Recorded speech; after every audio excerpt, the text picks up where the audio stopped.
waktunya kakak berikan materi dan sekaligus nanti kalian presentasi untuk sekalian kakak berikan penilaian. Oke, kita mulai saja.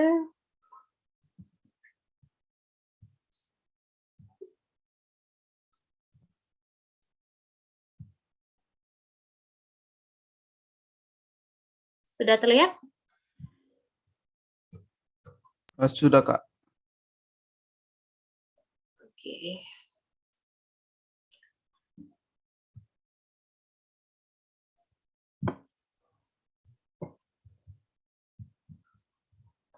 Oke, hari ini kita akan bahas tentang perencanaan liputan. Jadi teman-teman untuk JMC ini nantinya kalian wajib yang namanya wawancara. Jadi kalian wajib ke lapangan. Ataupun kalau misalkan kalian nggak ke lapangan, kalian wajib wawancara bisa via Zoom, bisa via WhatsApp, bisa via email. Kalau memang ternyata informannya kalian atau narasumbernya kalian itu tidak bisa ditemui atau mungkin di luar kota. Tapi kalian harus wawancara. Itu yang membedakan nanti JMC dengan nggak ada yang membedakan. Tapi kalian wajib wawancara. Kalau nanti di menulis feature dan editorial atau menulis feature, kalian mungkin bisa membuat feature yang lain. Tapi kalau untuk JMC, kalian harus dan wajib wawancara. Oke, perencanaan liputan yang pertama ada riset, lalu pengambilan data dan gambar, dan kemudian terakhir adalah penulisan berita. Jadi seperti kakak sampaikan di minggu lalu, kalau tidak salah, secara teknis, media itu ketika sebelum mereka turun ke lapangan, mereka ada yang namanya rapat proyeksi. Apakah rapat proyeksinya di pagi hari atau sehari sebelumnya? Bisa sore atau malam, bisa hari sebelumnya untuk proyeksi liputan besok, atau mungkin di pagi harinya, tergantung dari medianya.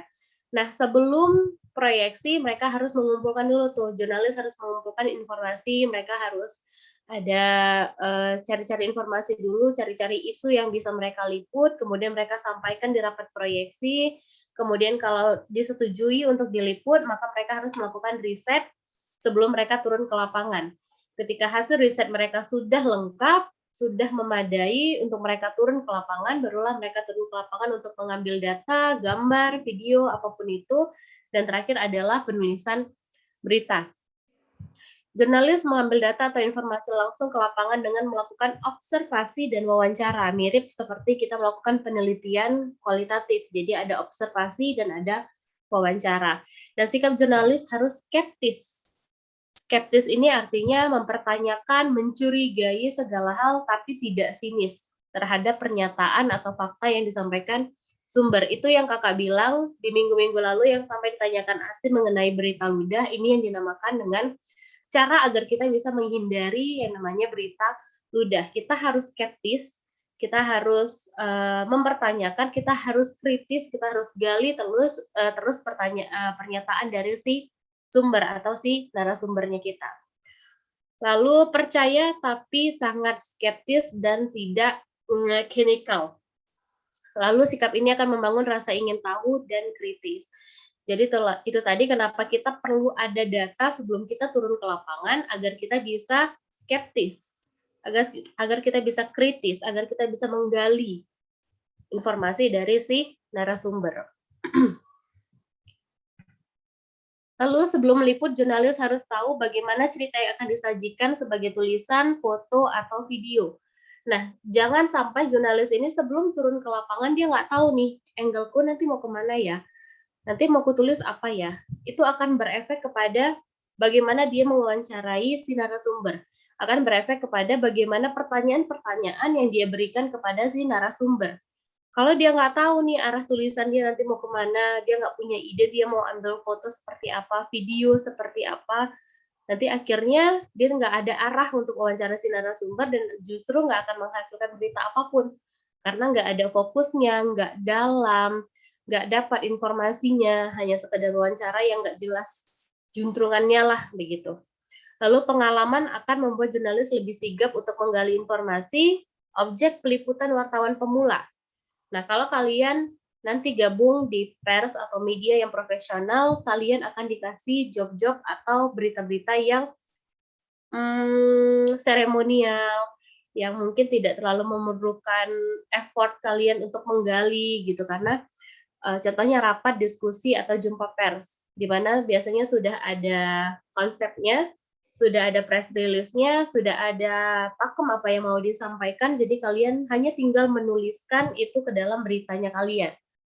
Gitu. Biasanya kalau wartawan pemula itu seperti itu, dia jarang ditempatkan di tempat-tempat yang memang ada konflik misalkan, atau mungkin ada isu-isu yang harus digali secara dalam. Lalu memberikan fondasi untuk kecakapan jurnalistik, karena jurnalis dilatih untuk menentukan angle cerita serta kutipan yang menarik dan penting dari seluruh informasi yang tersedia. Jadi sama sebenarnya sistem kerjanya seperti kita menulis penelitian. Ketika kita ketemu sama narasumber, kita wawancara, tidak semua dari yang disampaikan narasumber kita itu bisa kita tuliskan atau menarik untuk dituliskan. Disinilah kita perlu mereduksi data kalau dalam penelitian ya. Kita reduksi mana yang penting untuk ditulis, mana yang tidak, mana yang menarik, mana yang tidak. Gitu. Lalu, langkah-langkah peliputan yang pertama melakukan riset. Sebentar ya. Melakukan riset, cari tahu background atau informasi terkait objek yang akan Anda liput, mulai dengan pertanyaan apa perkembangan terbarunya, siapa atau organisasi apa saja yang terlibat, siapa narasumber dan berkapasitas untuk diwawancara, bagaimana harapan kasus ini ke depannya. Gitu, ini adalah 4 pertanyaan dasar yang bisa kalian gunakan sebelum kalian turun ke lapangan. Jadi misalkan kalian ambil satu isu nih, kalian harus tahu perkembangan isu ini, apakah ada isu lanjutannya, atau ada isu yang mendahuluinya, atau ada isu sebelumnya yang terkait dengan isu ini. Kalau memang ada isu yang lama yang terkait dengan isu ini, kalian cari tahu perkembangannya. Siapa organisasi atau orang yang terlibat, siapa yang capable untuk kalian wawancara, itu kalian harus tentukan ketika riset. Bukan ketika udah turun ke lapangan baru kalian cari-cari tahu gitu. Bu, siapa ya Bu yang bisa saya wawancarai untuk bagian ini, nggak kayak gitu. Jadi sebelum kalian turun ke lapangan, kalian sudah tahu, oke, nanti aku ke dinas ini, aku ke bagian ini untuk wawancara soal ini. 2, menentukan fokus cerita. Sebuah artikel berita harus memiliki fokus agar ceritanya terarah dan mudah dimengerti oleh khalayak luas. Yang harus kalian penuhi adalah mengapa cerita ini penting dan menarik, dan yang kedua, kenapa mereka perlu peduli pada cerita ini atau kepada tulisannya kalian. Lalu mengumpulkan data di lapangan dengan observasi dan wawancara, mengambil foto, mengambil video, menuliskan liputan. Inilah, pilihlah informasi yang penting dan menarik, buat informasi atau data dalam kelompok tertentu, pisahkan poin yang tidak memiliki hubungan langsung dengan fokus cerita, apakah datanya sudah cukup, dan susunlah outline penulisan. Jadi, dari satu wawancara yang kalian lakukan, kalian bisa saja memecahnya jadi 2 tulisan. Yang anak-anak pers mungkin tahu di sini. Misalnya kalian ngeliput demo. Kalian bisa pecah dan jadi beberapa angle, jadi beberapa berita. Kalian beritain demonya, kalian beritain kondisi jalanan ketika itu sudah jadi 2 berita. Kalian beritain bagaimana pedagang-pedagang di sana, itu sudah jadi 3 berita. Jadi dari satu isu, kalian bisa pecah menjadi 3 berita.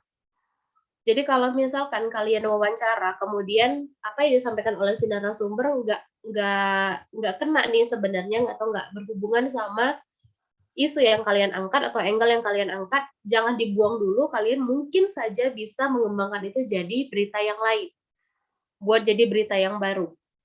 Itu disitulah kepekaan kita sebagai jurnalis memilah dan melihat sudut pandang berita atau angle berita. Nah, sebelum kita masuk ke outline atau tor, ada yang mau ditanyakan terlebih dahulu? Kakak rasa kalau untuk persiapan liputan ini, kalian juga pasti sudah memahami, dan kalian sebagai mahasiswa ketika kalian mau penelitian juga melakukan hal yang sama. Harus ada riset terlebih dahulu, harus ada observasi, lalu kalian akan wawancara, lalu kalian harus memilah mana yang penting, mana yang tidak, lalu kalian menuliskannya dalam bentuk Apakah itu skripsi kalau kalian penelitian, dan apakah itu berita kalau kalian adalah jurnalis. Sebelum kakak lanjut, ada yang mau disampaikan? Izin tanya Kak, KI. Nah, silakan Samuel. untuk beritanya itu Kak, kalau misalnya berita yang membahas hari besar gitu, bisa nggak Kak?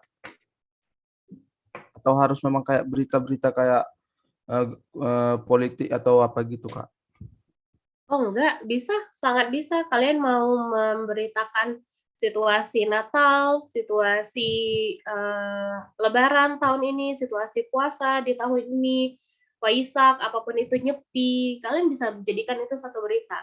Karena setiap tahunnya kondisi atau apa yang terjadi ketika hari-hari besar itu kan bisa saja berbeda.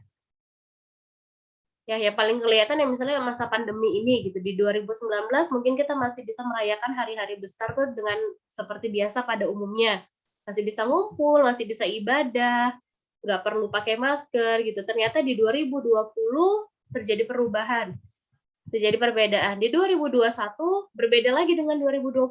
Kalau di 2020 kita memang total di rumah, nggak ada yang namanya ketemu, nggak ada yang namanya silaturahmi. Di 2021 sudah mulai satu-satu, sudah mulai ada silaturahmi. Di 2022 we'll see, kita akan lihat, dan itu bisa kalian tuliskan juga gitu Samuel. Jadi sangat bisa. Oke Kak, paham Kak. Jenny tadi? Jadi mau nanya, misalnya nih kan Kak, aku mau ngambil kayak isu di USU gitu, dan mungkin bakal wawancara mahasiswa ataupun kayak dosen terkait. Jadi bingungnya, ini nanti kita wawancaranya kayak kita sebagai jurnalis atau atas dasar tugas gitu, karena pasti beda gitu kan cara wawancaranya. Kayak mau minta izinnya gitu sih Kak. Kalau untuk tugas ya, maksud kamu yang untuk tugas ini ya? Atau untuk UTS nanti? Iya.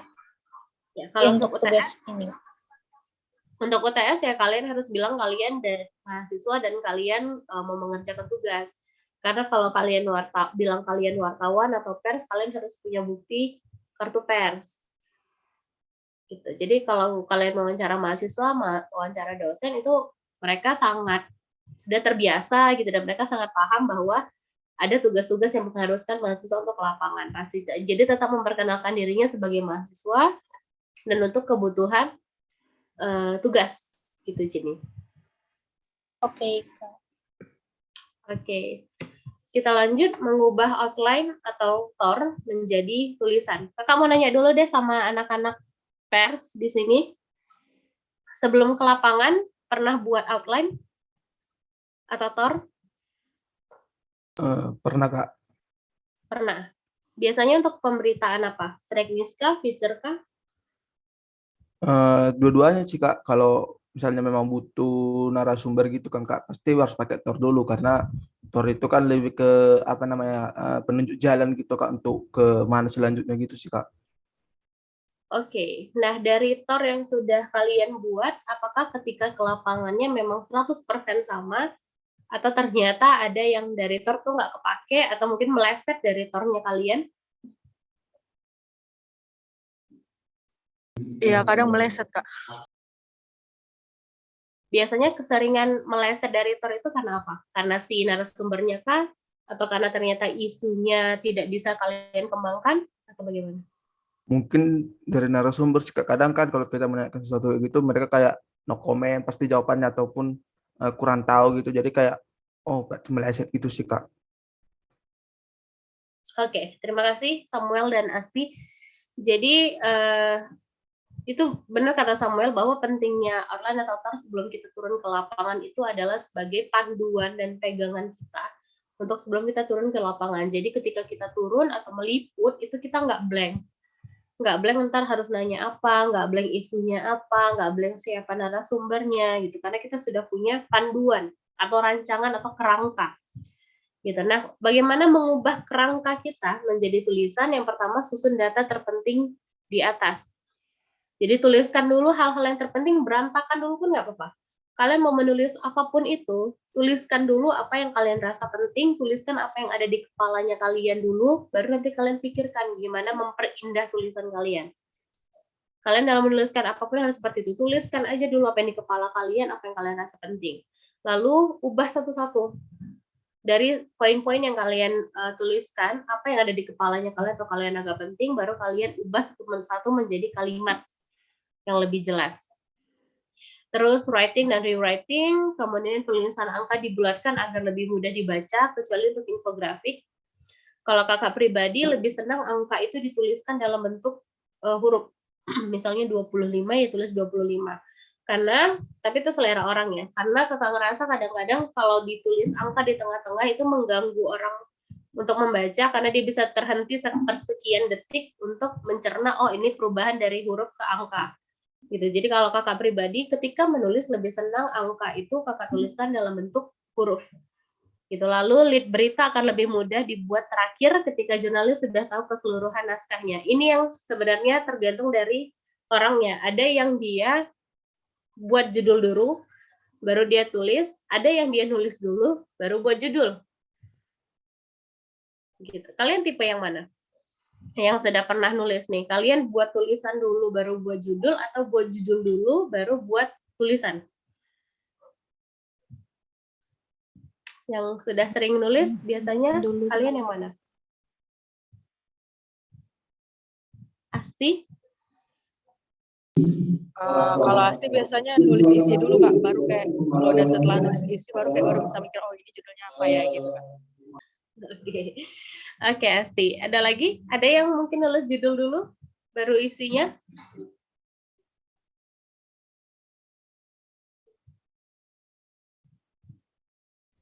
Kadang Pira gitu Kak, judulnya dulu baru isinya. Tapi kadang nggak mau nutup kemungkinan kalau isinya judulnya agak aneh, judulnya direvisi di akhir gitu Kak. Oke, setelah kamu selesai nulis isi ya?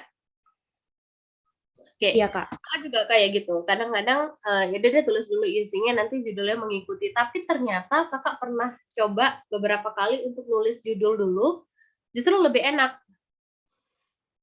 Lebih enak karena apa? Karena kakak udah langsung ke filter di awal nih. Oke, ini harus ditulis, ini harus dibuang karena ini nggak nyambung nih sama judul.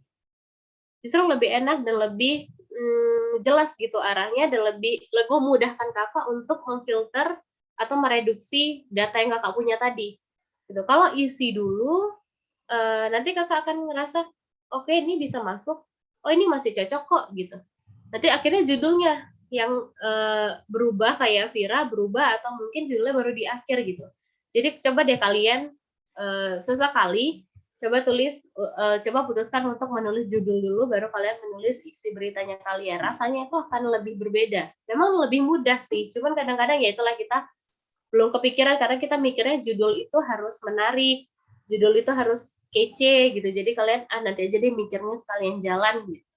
Tapi ternyata ketika kita sudah mikir judulnya dulu, tulisan kita akan lebih terarah, kitanya secara pola pikir itu lebih enak karena sudah tereduksi duluan nih datanya, karena ada judul ini. Gitu. Jadi bisa kalian coba dua cara, apakah judul dulu baru tulisan dulu, atau tulisan dulu baru judul. Nanti kalian coba rasakan bedanya, mana yang menurut kalian lebih nyaman dan memudahkan kalian. Tapi kalau secara teoritis dikatakan lebih mudah jika kita sudah menentukan atau menuliskan judul terlebih dahulu, baru isinya mengikuti. Gitu. Oke, itu saja untuk materi hari ini. Secara keseluruhan ada yang ingin ditanyakan teman-teman?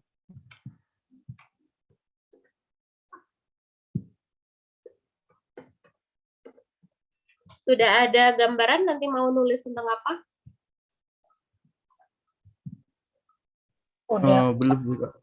Belum sih Kak, tapi masih mau mikir-mikir dulu yang mana yang bisa diambil gitu Kak.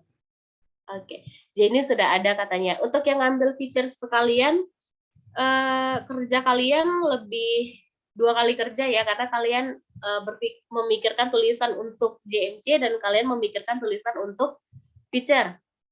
Cuman bedanya menulis feature, sorry. Bedanya kalau untuk JMC kalian kakak wajibkan untuk wawancara. Jadi nanti akan ada transkrip wawancaranya, ada bukti wawancaranya.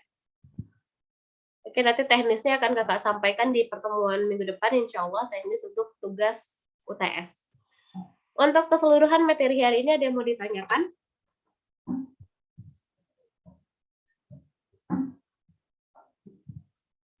Kak, Berarti yang UTS, Kak izin tanya Kak, berarti yang untuk UTS itu Kakak sampein lagi di minggu depan kan Kak? Karena kayaknya tadi pernah tergilas lah Kak untuk yang UTS, karena pikir kayak bakalan dibahas di sini yang untuk UTS-nya. Rupanya ini kan masih materi kan Kak? Berarti Kakak bilang lagi di minggu depan untuk UTS kan?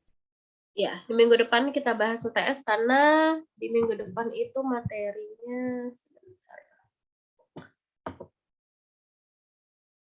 Nah, minggu depan kita bicara tentang berita dan penulisan berita 1 dan 2. Ini kita padatkan di minggu depan. Jadi sekalian Kakak infokan teknis untuk tugas UTS.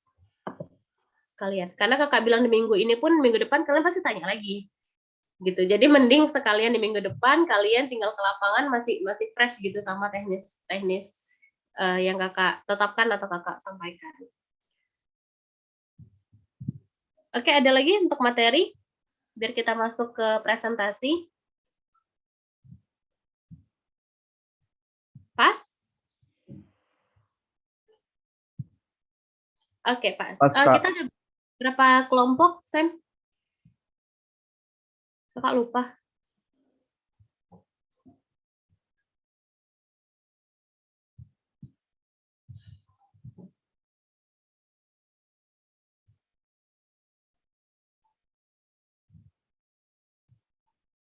Bentar, izin Kak, kita ini satu kelas ada 5 kelompok Kak. Dengan jumlah satu kelompok itu 6 orang Kak. Oh, oke. Oke, berarti kalian sudah menentukan kelompok 1 itu berarti yang di luar presentasi gitu ya? Sama Iya, Kak. kayak menulis feature kemarin? Iya Kak. Oke, kalau begitu kita langsung saja masuk ke presentasi, sekalian Kakak akan memberikan penilaian. Jadi di sini lihat sudah ada not khusus untuk JMJ, sekalian Kakak mau kasih nilai untuk tugas kelompok. Silakan presentasi untuk kelompok 1.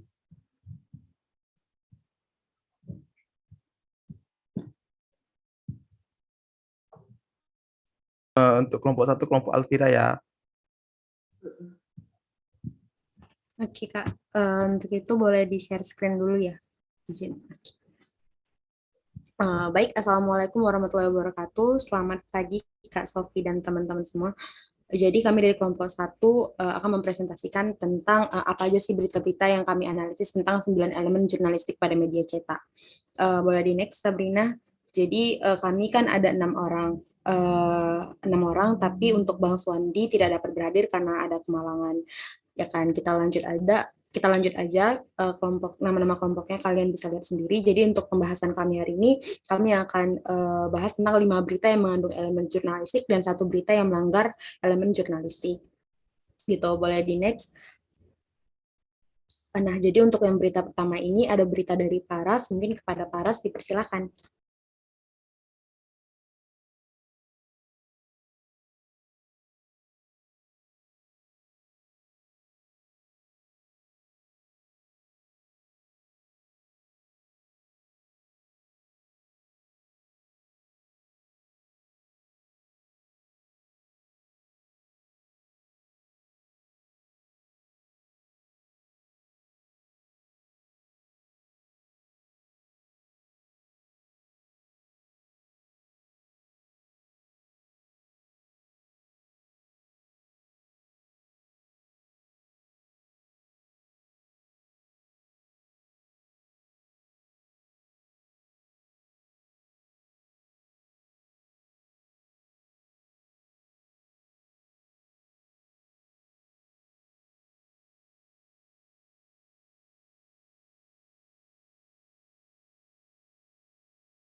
Oke, terima kasih Paras. Kita lanjut ke berita yang kedua. Berita kedua ini dari Bang Swandi. Mungkin karena Bang Swandi nggak ada, ini boleh di next selanjutnya aja atau diwakilkan aja Kak? Lebih bagus. Di next saja yang ada orang di next. Jadi karena berita kedua ini dari Bang Swandi, karena Bang Swandi nggak ada, kita next langsung ke berita ketiga aja. Di mana berita ketiga ini ada berita dari Sabrina. Silakan Sabrina. Baik, terima kasih moderator. Selanjutnya berita ketiga dari Metro Bekasi. Adapun elemen jurnalisme pertama yaitu berpihak kepada kebenaran, meningkat yang berada di kalimat pertama di paragraf pertama, meningkatkan kasus tersebut dari penyidikan ke penyidikan dinyatakan dengan surat Polres Metro Bekasi Kota nomor B1295 4/2009 Restur Bekasi Kota tertanggal 8 April 2019 yang dinyatakan dengan nomor surat dan tanggal. Selanjutnya dalam penulisan berita ini terdapat banyak komentar dari banyak pihak, mulai dari Jaksa Penuntut Umum JPU, kuasa hukum keempat terdakwa, dan Kesubang Humas Kepolisian Resor Metropolitan Bekasi Kota. Hal ini menunjukkan elemen ketiga jurnalisme, yaitu disiplin verifikasi yang ditandai dari komentar banyak pihak. Terima kasih, saya kembalikan kepada moderator. Baik, terima kasih Sabrina. Kita lanjut ke berita keempat. Ini ada berita dari Lolita. Silakan Lolita. Baik, jadi berita ini dari Tribun, terbitnya tanggal 15 Maret hari Selasa.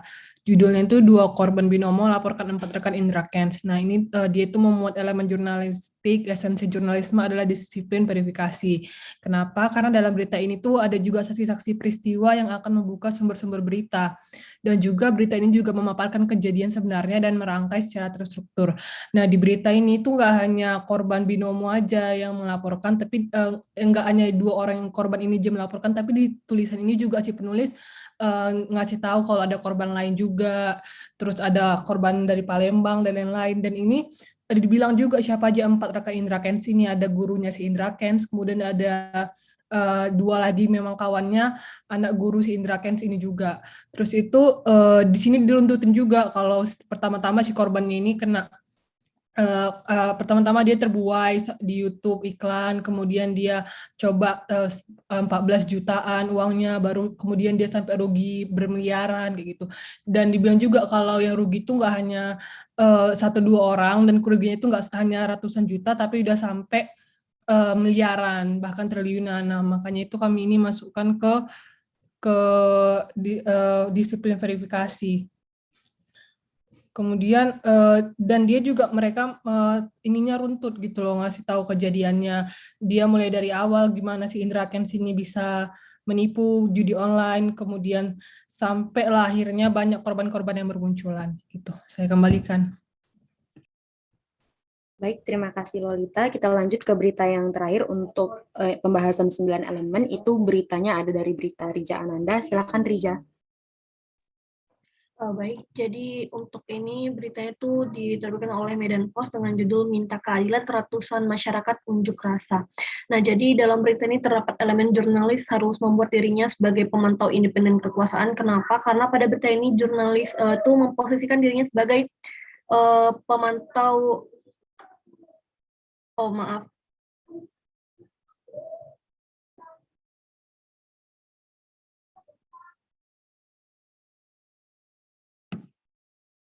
Maaf, sebelumnya ini kayaknya salah foto. Ya, ini salah foto, nanti bakal direvisi lagi. Jadi ini seharusnya itu berita tentang suara dari IMM Kabupaten Langkat itu yang menyuarakan tentang ketidakadilan beasiswa ya. Jadi dalam berita tersebut tuh terdapat elemen jurnalis itu harus membuat dirinya sebagai pemantau independen kekuasaan. Mengapa? Karena pada berita tersebut itu jurnalis memposisikan dirinya sebagai pemantau lembaga kuat di masyarakat, yaitu IMM atau Ikatan Mahasiswa Muhammadiyah dan pemerintah Kabupaten Langkat. Dan di elemen selanjutnya itu adalah jurnalis harus berusaha membuat hal penting menjadi menarik dan relevan. Hal ini didapati dari tanggapan Wakil Ketua Komisi B Ismet Barus yang mengapresiasi tindakan IMM tersebut, yaitu mengenai penyuaraan dari sikap penyuaraan terhadap beasiswa. Lalu kemudian adanya elemen jurnalisme adalah berpihak kepada kebenaran, di mana dalam berita itu terkuaknya satu fakta yang ditulis dalam paragraf narasumber, yaitu Fatimah sebagai wakil DPRD mengenai beasiswa. Saya kembalikan kepada moderator.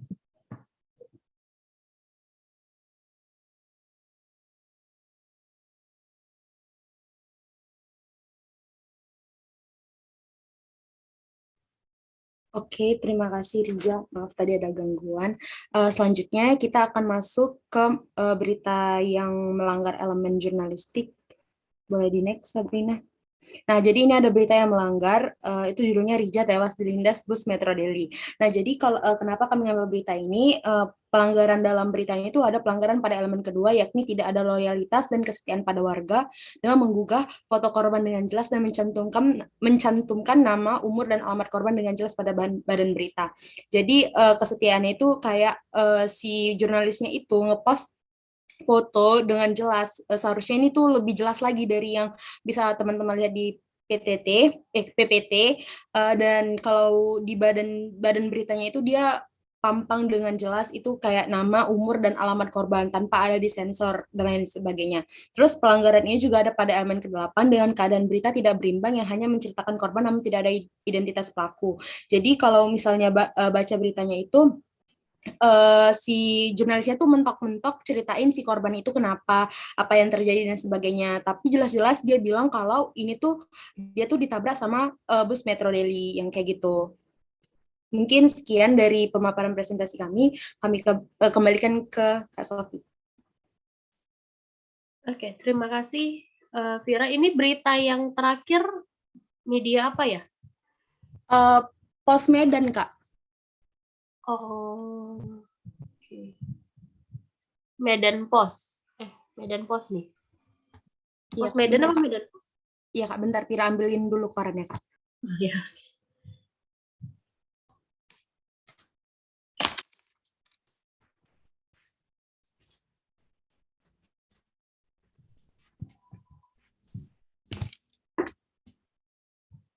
Medan, izin Kak, Medan Pos, Kak, korannya.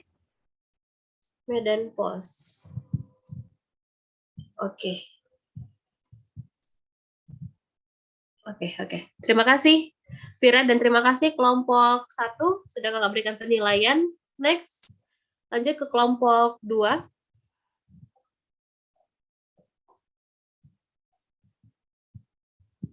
Oke, sebentar ya Kak. Ini sudah boleh share screen nih.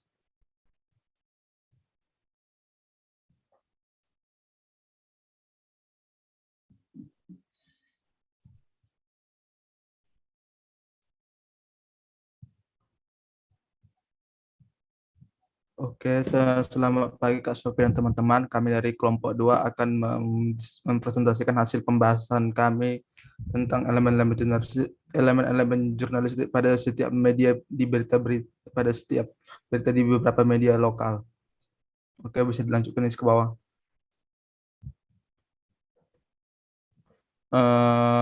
Berita yang pertama itu ada berita yaitu Gubernur Edi tanam kemiri Toba di ikan Nusantara dari Tribun Medan. Scroll nih. Jadi dari hasil analisis tersebut terdapat 4 elemen jurnalisme dalam berita tersebut, yaitu berpihak pada kebenaran. Dalam berita di atas, elemen kebenaran yang terkandung oleh Gubernur Sumatera Utara yaitu Edi Rahmayadi memang benar telah bertolak ke Kalimantan Timur dalam rangka mengikuti prosesi Kendi Nusantara di titik 0 IKN yang diadakan oleh Presiden Jokowi. Selain itu terdapat juga foto Gubernur Sumatera Utara Edi Rahmayadi dan Presiden Jokowi sedang melakukan ritual Kendi Nusantara di Kalimantan Timur. Foto ini menjadi pendukung dari kebenaran dalam berita tersebut. Kedua, disiplin verifikasi. Dalam elemen disiplin verifikasi, berarti bahwa jurnalis dalam berita tersebut melaporkan pemberitaan mengenai kebenaran tentang fakta-fakta yang ditemukannya saat itu secara akurat dan jujur. Kebenaran bahwa Gubernur Sumatera Utara Edi Rahmayadi telah bertolak ke Kalimantan Timur untuk mengikuti kegiatan tersebut telah diverifikasi dengan adanya postingan di akun sosial media sang gubernur. Postingan tersebut membenarkan tentang keberadaan sang gubernur yang sedang berada di luar provinsi Sumatera Utara dalam rangka mengikuti prosesi Kendi Nusantara di titik 0 IKN. Ketiga yaitu komprehensif. Dalam elemen komprehensif yaitu berita tersebut dilengkapi dengan unsur 5W1H, yaitu bisa kita lihat dari siapa perwakilan dari Sumut yang ikut dalam prosesi Kendi tersebut, yang pastinya adalah Gubernur Sumut, dan kapan prosesi Kendi tersebut dilaksanakan, dan pastinya itu dilaksanakan pada hari Senin kemarin, di minggu kemarin, jadi minggu ini. Dan mengapa Gubernur Sumatera Utara membawa air tanah dari Deli dan menanam pohon kemiri dalam prosesi ritual Kendi Nusantara tersebut, mungkin air dari Deli itu memiliki makna historis dan juga untuk serta pohon kemiri itu. Dan juga bagaimana proses kegiatan tersebut bisa dilihat dari beberapa foto yang ada di koran, yaitu tentang memasukkan air ke dalam sebuah kendi besar, dan juga tanggapan dari gubernur itu terhadap prosesi kendi Nusantara terhadap Senakan itu ada di korannya, tapi saya lupa di bagian mana, soalnya lupa membaca semalam. Dan juga ini yang keempat itu membuat hal penting menjadi menarik dan relevan itu di sini membuat itu maksudnya adalah berita tersebut ada satu hal yang menarik, itu barang yang dibawa oleh Gubernur Sumatera Utara. Barang yang dimaksud adalah air dari Tanah Deli dan pohon kemiri yang ternyata memiliki makna tersendiri. Air tanah dari Deli diharapkan dapat memberikan kesuburan bagi tanah IKN seperti halnya Tanah Deli yang subur akan tembakau. Itu saja dari saya. Selanjutnya dari berita nomor 2 yaitu Nisa, silakan Nis.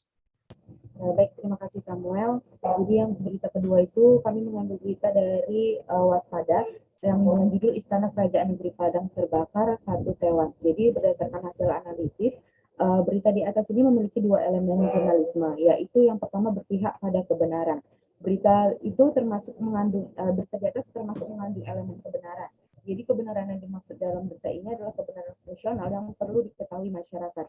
Jurnalis sendiri melaporkan pemberitaan mengenai kebenaran tentang fakta-fakta yang ditemukannya secara akurat terkait kebakaran yang terjadi. Jadi dalam berita ini tertulis dengan jelas informasi mengenai penyebab kebakaran. Kemudian ada juga fakta mengenai korban seorang anak kecil berusia 5 tahun yang tewas dalam kebakaran tersebut. Berita tersebut juga menyampaikan bagaimana kondisi Istana Kerajaan Negeri Padang pada saat kebakaran serta kerugian yang disebabkan oleh insiden tersebut. Jika ditelaah, hal ini jelas mengindikasikan bahwa berita tersebut memiliki kebenaran, yakni masyarakat mengetahui penyebab kondisi serta kerugian dari insiden kebakaran itu. Yang kedua ada disiplin verifikasi. Dalam elemen disiplin verifikasi, berita di atas menerapkan praktik dalam disiplin verifikasi, yaitu mencantumkan banyak sumber berita dari berbagai pihak. Hal tersebut terlihat dari isi berita yang mencantumkan penuturan seorang warga yang tinggal dekat dengan warga tersebut yang usianya 26 tahun. Dia dengan jelas memberikan informasi mengenai penyebab Recording stopped. karena rumahnya sendiri berada tepat 50 meter dari lokasi kebakaran. Kemudian tercantum juga penuturan dari Kadis dan Farhalim Purba yang membenarkan kebakaran hingga menyebabkan 1 orang anak dan anak menjadi korban kebakaran tersebut. Ini dari saya, kembali kepada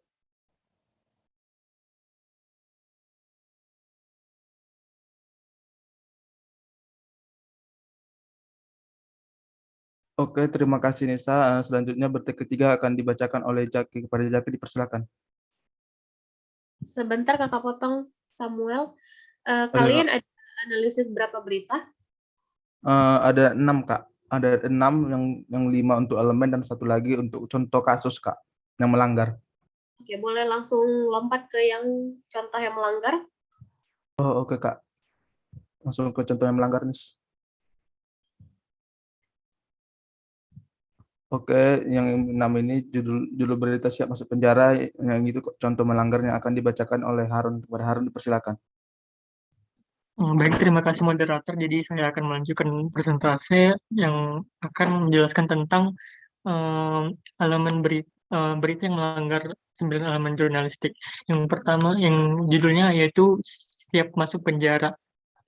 Berdasarkan hasil analisis terhadap berita tersebut, jadi terdapat elemen-elemen jurnalisme yang terkandung dalam berita tersebut yang kami nilai telah melanggar. Yang pertama yaitu pada berita tersebut tidak menampilkan nilai kebenaran berita yang praktis dan fungsional, namun malah memberitakan gimmick yang biasanya digunakan untuk mendongkrak kepopularitasan artis.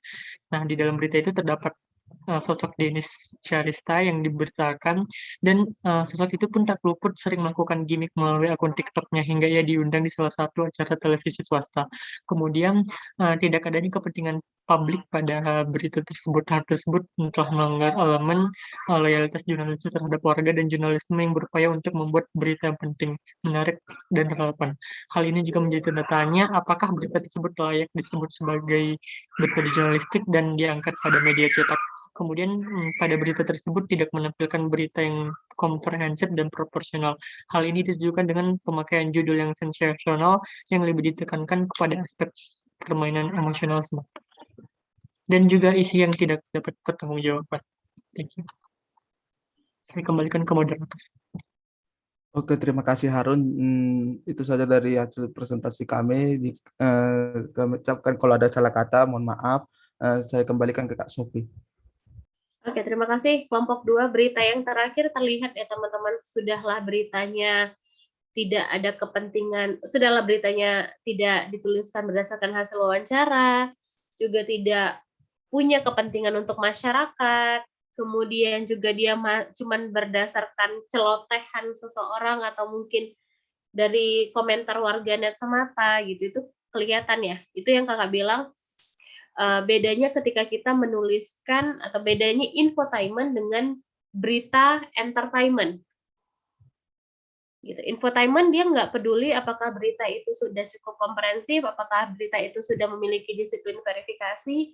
Yang penting ada satu informasi yang bisa mereka sampaikan dan itu mengundang minat orang untuk membaca. Tapi kalau dia memberitakan entertainment, menginformasikan tentang dunia entertainment, maka dia akan memperhatikan yang namanya 9 elemen jurnalisme itu tadi.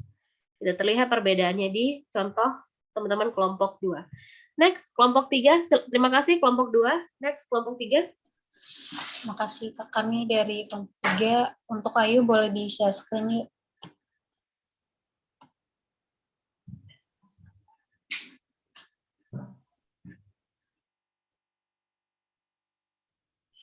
Oke, kita masuk ke berita yang pertama. Itu akan dijelaskan oleh Ayu, dan di sini Ayu akan menjelaskan mengenai elemen kewajiban pertama jurnalisme adalah kebenaran. Silakan Ayu.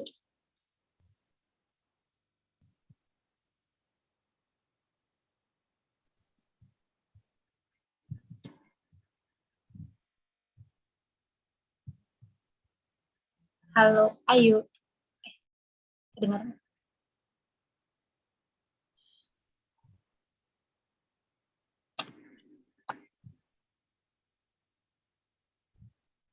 Ayu dengar nggak ya?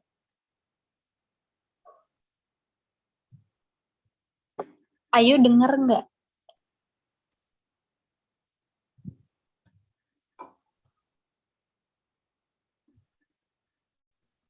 Ya, maaf. Baik, saya akan menjelaskan berita pertama yang diambil dari berita Sinar Baru Indonesia. Yang judul pertama yaitu Wali Kota Medan bagikan sembako bantuan Munspace Indonesia kepada 2.000 warga di Marelan. Terdapat 9 elemen dalam jurnalis, salah satunya yaitu kewajiban pertama jurnalisme adalah pada kebenaran. Berdasarkan dalam pemberitaan yang sudah dibuat oleh surat kabar Sinar Indonesia Baru dengan berita Wali Kota Medan bagikan sembako bantuan kepada 2.000 warga di Marelan bisa dikatakan merupakan berita yang mengandung unsur kebenaran, karena di dalam berita tersebut terdapat beberapa unsur pendukung dari fakta-fakta yang telah terjadi. Mendasari apa yang telah diberitakan paket sembako yang disahkan Wali Kota Medan dan pimpinan Munspace Indonesia yakin bantuan yang diberikan itu sangat membantu warga kurang mampu di Kecamatan Medan Marelan. Terima kasih, saya kembalikan ke moderator. Oke, terima kasih Ayu. Dan untuk berita yang kedua, itu akan dibacakan oleh Iza. Dan untuk Iza, silakan membacakan mengenai elemen jurnalisme adalah disiplin verifikasi. Oke, dalam berita ini elemen yang kedua adalah esensi jurnalisme adalah disiplin verifikasi. Disiplin verifikasi berfokus menceritakan apa yang terjadi sebenar-benarnya. Dalam pemberitaan tersebut, tunggu. Yuk, bawah lagi yuk. Atas lagi maksudnya.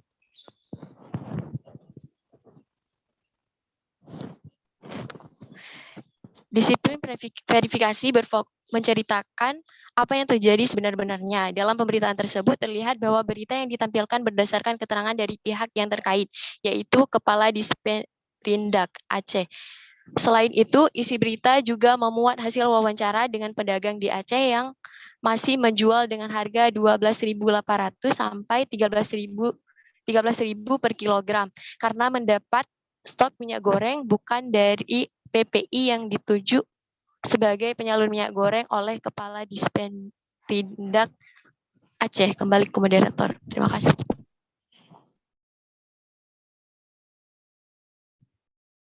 Oke, terima kasih Iza. Nah, selanjutnya untuk berita yang ketiga dengan judul Ruangan Sekolah Ambruk, Dampak Pergerakan Tanah di Lebak.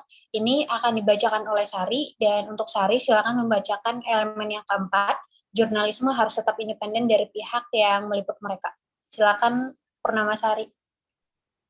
Ya, baik. Terima kasih moderator. Ya.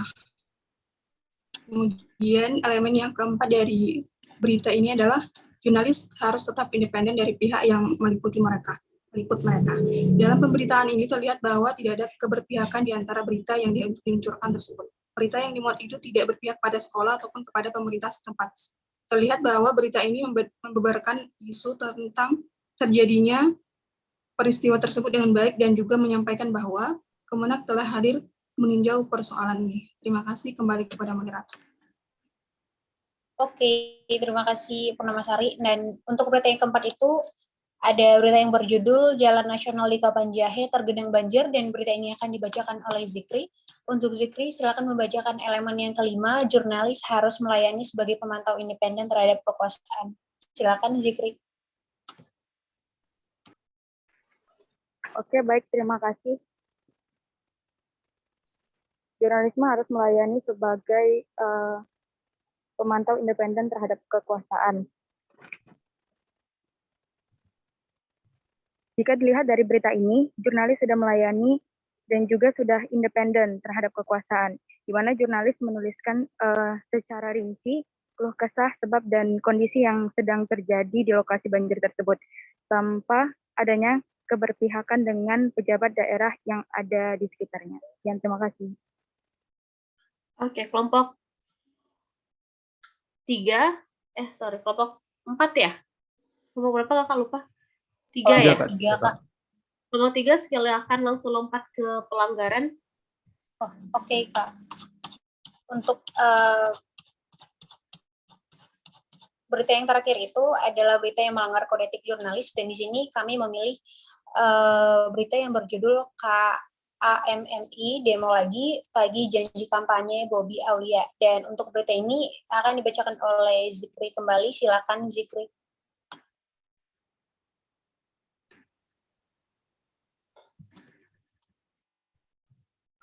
Oke, baik, terima kasih.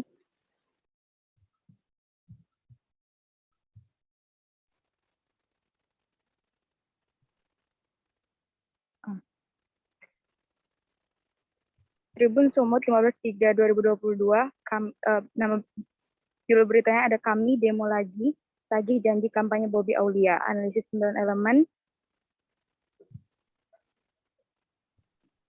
Yaitu berita ini masuk ke pelanggaran ke elemen poin kedua, yaitu loyalitas jurnalisme adalah kepada masyarakat. Jika dilihat dari pemberitaan ini, terdapat keberpihakan media terhadap pemerintah. Hal ini bisa dilihat dari berita secara keseluruhan, yang mana angle pembahasan dalam berita ini lebih tertuju kepada pemerintah Kota Medan. Kemudian berita ini melanggar poin yang ketiga, yaitu esensi jurnalisme adalah disiplin verifikasi. Dalam berita ini, jurnalis belum disiplin dalam verifikasi isu yang diangkat. Hal ini bisa dilihat dari hasil wawancara dalam pemberitaan ini. Lebih menonjol apa yang dilakukan atau dikatakan oleh pemerintah Kota Medan saja, tanpa memberitakan juga secara detail dari sudut pandang mahasiswa sebagai pendemo. Kemudian berita ini juga melanggar poin keempat, yaitu jurnalis harus tetap independen. Dalam berita ini, jurnalis belum bersifat independen. Bisa kita lihat bahwa pemberitaan ini merupakan pemberitaan yang sangat menyinggung kepentingan masyarakat, namun terlalu berpihak kepada pemerintah. Kemudian poin yang kelima, jurnalis harus melayani sebagai pemantau independen terhadap kekuasaan. Kita bisa lihat bersama bahwa dalam pemberitaan ini, jurnalis kurang mengulik kasus ini dari segi mahasiswa yang melakukan demonstrasi. Jurnalis tidak melakukan peliputan dari berbagai sudut pandang, sehingga berita ini terlihat lebih tertuju kepada pemerintah saja. Ini juga sama halnya dengan elemen poin ke-6, ke-7, dan juga ke-9. Sekian, terima kasih. Baik, terima kasih. Berikut presentasi dari kelompok kami. Kembali ke Kak Sofi. Terima kasih, Kak. Terima kasih. Kelompok 3 itu untuk berita yang terakhir, yang pelanggaran, emang isi beritanya gimana? Kenapa akhirnya kalian bisa bilang bahwa beritanya tidak independen dan beritanya lebih berat ke pemerintah?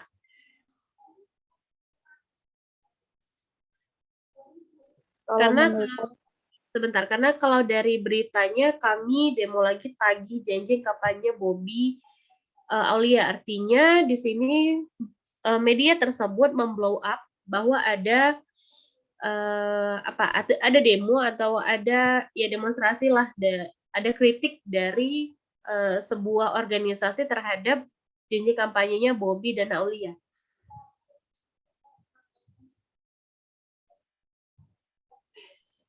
Oke, baik Kak, terima kasih. Kenapa berita ini kami katakan banyak melanggar poin-poin dari elemen jurnalistik, karena dilihat dari hasil wawancara, jurnalis itu lebih banyak mengulik tentang pemerintahnya gitu Pak. Sedangkan dia mewawancarai mahasiswa itu mungkin hanya sekali aja gitu, nggak dari sudut pandang yang lain-lainnya gitu Kak. Jadi terkesan di situ mahasiswa itu hanya mendemo saja, itu sih Kak. Mewawancarai pemerintah dalam konteks apakah dia meminta tanggapan dari pemerintah, apakah dia di sini meluruskan atau bagaimana?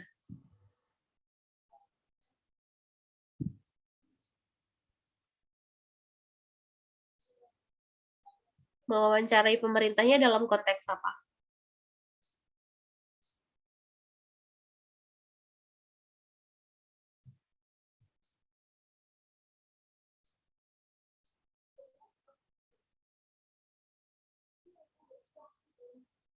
Mana kelompok 3?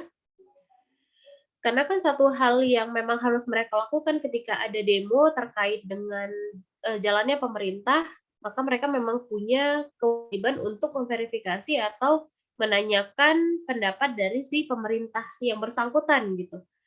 Nah, yang menjadi poinnya kalian sehingga kalian mengatakan ini tidak loyal kepada masyarakat itu di bagian mananya? Apakah di sini si wartawannya atau si media ini berat ke pemerintah dengan melakukan pembenaran, gitu. Sehingga mereka memberitakan tentang demo tapi isinya adalah pembenaran dari pemerintah, atau memang harus seperti itu gitu. Ketika ada berita demo tentang pemerintah ya harus mewawancarai si pemerintahnya juga, menanyakan pendapatnya, memberikan hak jawab kepada pemerintah terkait demo yang disampaikan oleh sebuah organisasi atau sebuah badan gitu. Bagaimana kalian akhirnya bisa menangkapnya seperti itu? Jadi yang mau kakak bilang adalah jangan sampai kita tergilas, jangan sampai kita ngerasa bahwa oh ada berita demo tapi yang diwawancarai si pemerintahnya gitu. Itu nggak salah, itulah bagian dari disiplin verifikasi. Artinya mereka tidak hanya mewawancarai atau tidak hanya menuliskan tentang demo tersebut, tapi mereka cross check, mereka memberikan hak jawab, hak suara kepada pemerintah, dan mereka memberikan wadah untuk pemerintah menanggapi demo tersebut. Itu justru lebih fair gitu. Benar mereka ada demo, tapi kita harus lebih fair lagi, kita memberikan ruang kepada pemerintah untuk menjawab dari demo tersebut. Mungkin pemerintah tidak bisa menjawabnya secara langsung kepada si pendemo, maka media adalah orang yang memediasi antara si pendemo dengan pemerintah. Gitu. Itu yang harus kita lihat lagi. Jadi ketika kita bilang tidak loyal, apa dulu nih konteksnya? Si wartawannya ini wawancara si pemerintah, konteksnya apa dulu? Kalau konteksnya hanya semata untuk mencari pembenaran, kalau konteksnya hanya semata untuk si wartawannya memberikan ruang kepada pemerintah untuk memberikan pembenaran atau pembelaan terhadap dirinya, dan demo tersebut hanya sebuah kamuflase, yaitu itu merupakan pelanggaran. Tapi kalau ternyata di sini mereka melakukan disiplin verifikasi dan mereka memandangnya cover both side, artinya dari dua arah, dari sisi si pendemo dan sisi pemerintah, itulah yang memang harus mereka lakukan. Jadi hati-hati ketika kita melihat satu berita, apakah itu pelanggaran atau tidak, kita harus cerna lagi, kita harus lihat lagi isi wawancaranya apa, isi beritanya apa. Gitu. Itu sih yang harus diperhatikan dari kelompok 3. Jangan sampai kalian berpikir ketika si wartawan ini memberikan space untuk pemerintah menanggapi demo tersebut itu adalah bentuk ketidakloyalan, maka kita harus mengkoreksi pemikiran tersebut, mengkoreksi analisa tersebut. Gitu. Oke, kelompok 3. Baik, Kak. Oke, terima kasih kelompok 3. Silakan lanjut kelompok 4. Baik, terima kasih. Selamat pagi Kak Sofi dan teman-teman semua. Kami dari kelompok 4 izin untuk mempresentasikan hasil dari tugas kelompok kami. Berita pertama akan dibacakan oleh Daniel. Sebelumnya minta izin share singkat kepada Fauzan. Oke.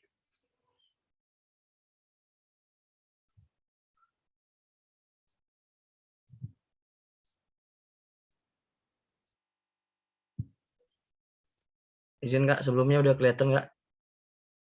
Sudah. Pilih satu berita saja untuk kalian analisis dan satu pelanggaran. Jadi langsung 2 aja ya. Satu yang analisis, satu yang pelanggaran gitu ya, kelompok 4 ya.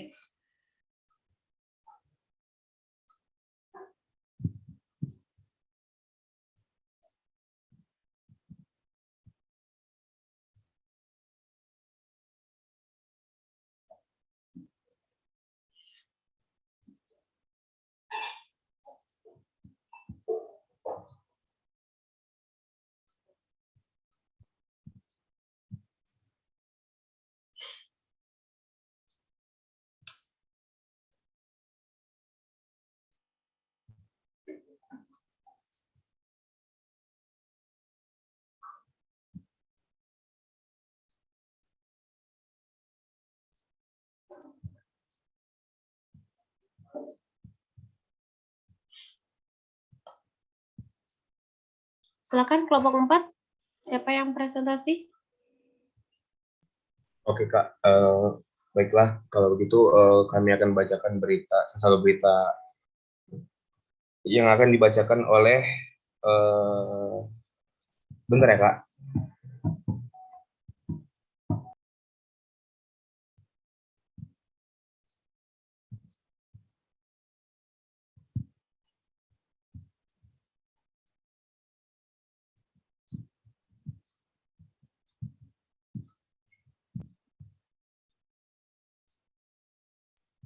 Baik, kepada Daniel dipersilahkan untuk membaca berita pertama. Baik, terima kasih moderator. Jadi berita pertama itu judulnya adalah tender proyek pembangunan jalan dan jembatan di Sumut yang diambil dari media Tribun Sumut pada tanggal Jumat 11 Maret 2022. Analisis bagi berita ini pertama, jika dilihat dari elemen jurnalisme yang menyangkut berpihak pada kebenaran, terdapat ada kalimat dari 3 perusahaan tersebut, 2 diantaranya lulus masuk ke tahap tender, yakni PT Waskita Karya Persero Tbk dan PT Pembangunan Perusahaan Persero Tbk. Ujar Mulyono, Kamis 10 bulan 3.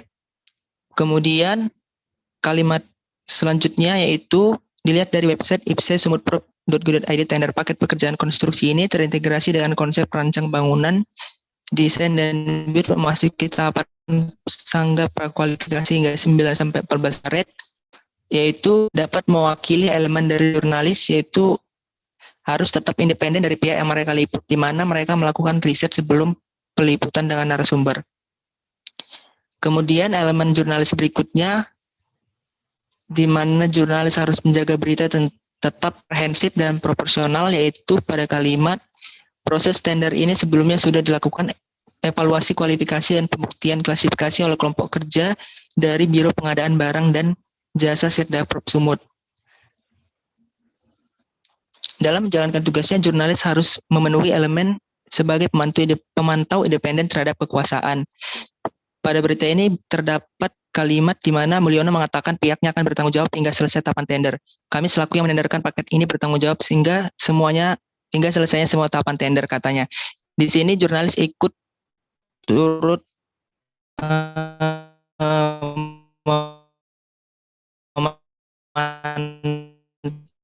memantau kinerja dari pemerintahan di semua. Scroll down.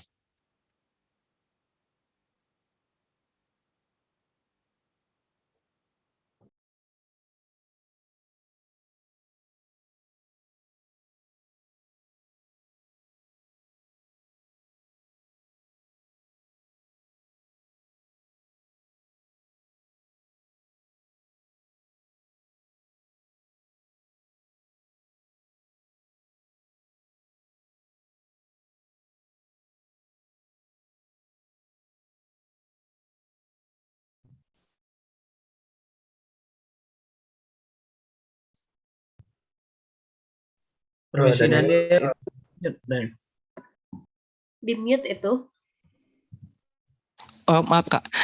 Kemudian elemen jurnalisme selanjutnya yaitu jurnalis harus membuat berita yang menarik dan relevan bagi masyarakat.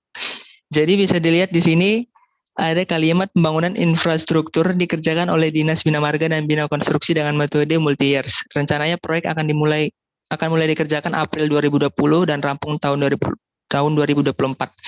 Jadi di sini pada hakikatnya itu kan yang paling menantikan warga itu adalah proses realisasi dari sebuah program pemerintah. Jadi mungkin ini akan cukup menarik dan relevan bagi warga yang akan membaca berita tersebut. Kembali kepada moderator. Baik, terima kasih Daniel. Berita kedua, yakni berita yang melanggar kaidah jurnalis akan dibacakan langsung oleh Septrian. Kepada Septrian dipersilahkan.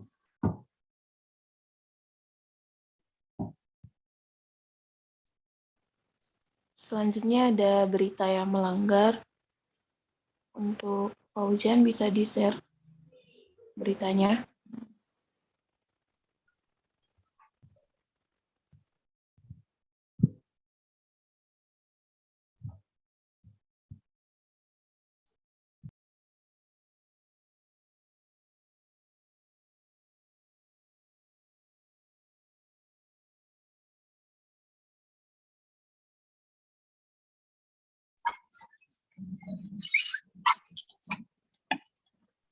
Bentar ya.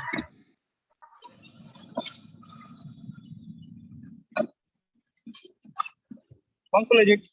Ya.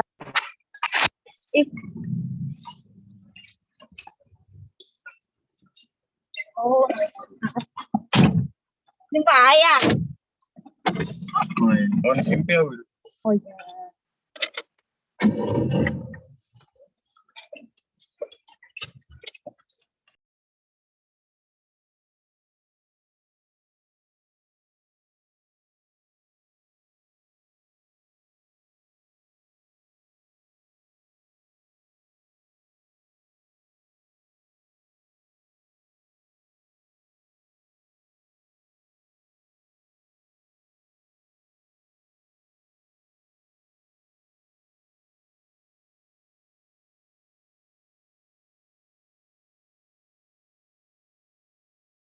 Baik, ini contoh berita yang melanggar poin jurnalisme. Dapat kita lihat, judul dari berita ini adalah Presiden hanya membawa mie instan dan buah. Kenapa hal ini melanggar? Terdapat pada elemen kedua, di mana berita itu harus memiliki loyalitas, pertama kepada warga, sedangkan berita tersebut tidak menyebutkan kepentingan yang berguna bagi masyarakat. Isi beritanya hanya mengatakan bahwa Presiden berkemah dengan membawa mie instan dan buah pada sebuah acara, sedangkan tidak disebutkan apa yang dilakukannya di sana dan apa makna bagi masyarakat. Jadi kami memasukkan berita ini menjadi salah satu yang melanggar poin jurnalisme elemen jurnalisme yang kedua. Terima kasih, saya kembalikan kepada moderator. Baik, terima kasih juga kepada Septrian. Presentasi ini saya kembalikan kepada Kak Supiari. Mohon maaf bila ada salah kata. Terima kasih. Oke, terima kasih kelompok 4. Kalau tadi kalian bilang di berita terakhir tidak ada kepentingan atau loyalitas kepada masyarakat dan karena tidak ada dijelaskan tentang acaranya ya. Tadi kalau kakak sekilas baca ada dituliskan tentang IKN, nggak kelihatan terlalu kecil. Selama 14 sampai 15 Maret, lalu ke Polda Kalimantan Timur dan lain-lain. Berarti kan ada memang disinggung atau ada dijelaskan tentang acara apa sebenarnya yang didatangi atau yang didatangi sama presiden gitu. Cuman memang angle yang dipilih itu tidak terlalu penting untuk masyarakat. Tapi kalau dibilang pelanggarannya karena tidak ada dijelaskan tentang acara tersebut, kakak rasa kurang tepat karena di dalam berita mereka ada tuliskan. Mereka tuliskan rentang tanggalnya atau acaranya berlangsungnya dari tanggal berapa sampai tanggal berapa, kemudian ada Kapolda Kalimantan Timur, itu berarti kan mereka memang melakukan liputan dan wawancara yang cover both side. Oke, terima kasih kelompok 4. Silakan terakhir kelompok 5.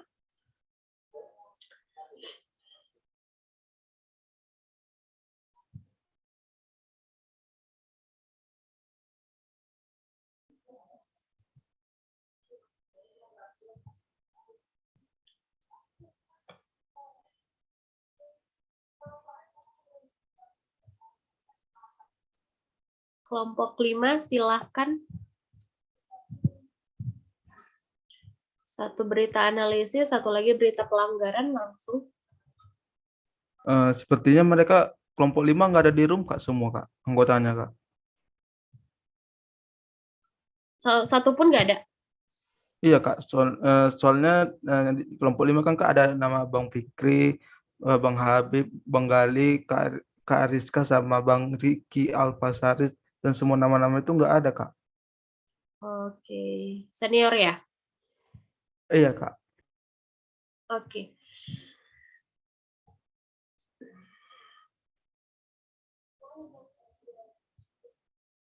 Oke, sudah menjadi catatan kakak.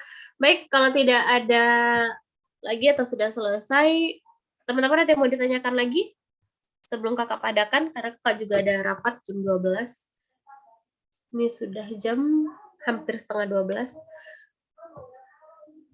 Ada lagi yang mau ditanyakan? Atau disampaikan? Tidak? Sudah pas? Pas? Pas, Kak. Pas Kak. Oke, kalau tidak ada lagi teman-teman, sekian untuk pertemuan JMC ke-6.